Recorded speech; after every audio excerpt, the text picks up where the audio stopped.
আমাদের যে একটা জায়গায় রাখা হয় কোনো ভালো জায়গাতে রাখা হয় না। আমাদের মেয়েদেরকে একটা ওয়াশরুম, ভালো একটা ওয়াশরুম রাখবো, আমাদের থাকার একটা ভালো জায়গা লাগবে, আমাদের ভালো খাবার দিতে হবে, কিন্তু আমরা এগুলো কিছু পাই না। একটা ভালো বড় যারা ছিল তারা বলছে আমাদের খেলা আছে, আমাদেরকে টিমেই নিবে না। এখন আপনি আমার এই প্রশ্নের উত্তর দেন, কেন তারা স্বাধীন? আমরা যদি স্বাধীন হই তাহলে ওনারা কেন আসে নাই? স্বাধীন আমরা, অ্যান্সার দেন।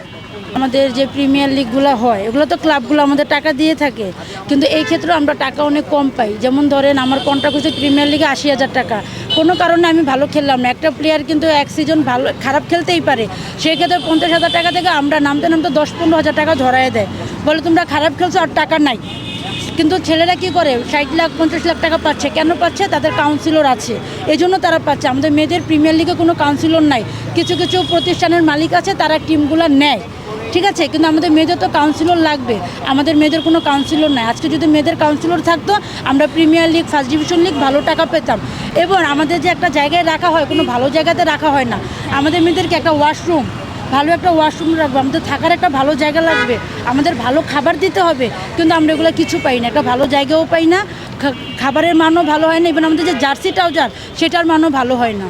আজকে একটা কাউন্সিলর থাকতো আমরা সব কিছু পেতাম, কারণ কাউন্সিলর টাকা পয়সা করতো, এতে ক্লাবের মালিক দিতে বাধ্য, কিন্তু আমাদের কোনো কাউন্সিলর নেই।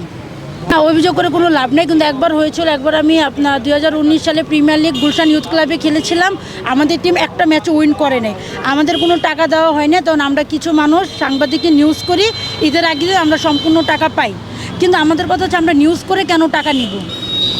ছেলেদের ক্ষেত্রে তো এরকম হচ্ছে না, কারণ হইলেও ছেলেরা বলতেছে না, কারণ তারা অনেক টাকা পেয়ে থাকে, তাদের প্রয়োজন পড়ে না। কিন্তু ভাই আমরা তো পাই ২ টাকা, ২ টাকা থেকে যদি আপনারা ১ টাকায় নিয়ে যান, আর ১ টাকা দিয়ে আমরা কি করব?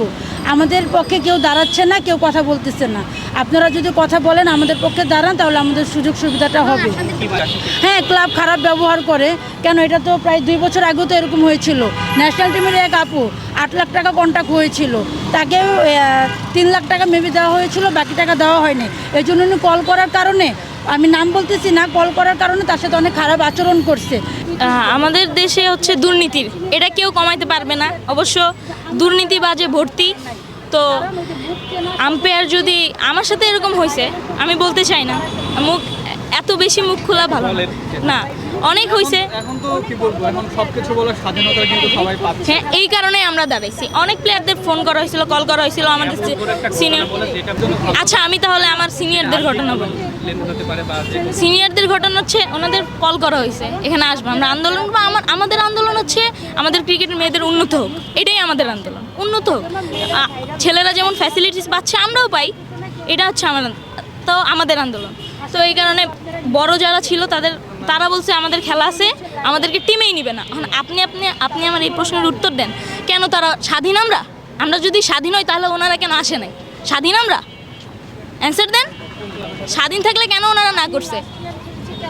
পেমেন্ট কম, লিগও কম, মানে সব কিছু মিলাইয়া অনেক ভালো প্লেয়ার আছে, অনেক আমার দেখার মতো অনেক ভালো প্লেয়ার ছিল, তারা হয়তো আরেকটু পেমেন্ট ভালো পাইতো। অবশ্য অনেক খরচ, সব খরচ তো আর ফ্যামিলি দিবে না, অবশ্যই দিবে না। 1 বছর 2 বছর 3 বছর 5 বছর এর বেশি তো দিতে চাইবে না। অবশ্যই বলবে মেয়ে যেহেতু, দেশ আমাদের বাংলাদেশ, বিয়ে করে ফেলো, এটা করে ফেলো,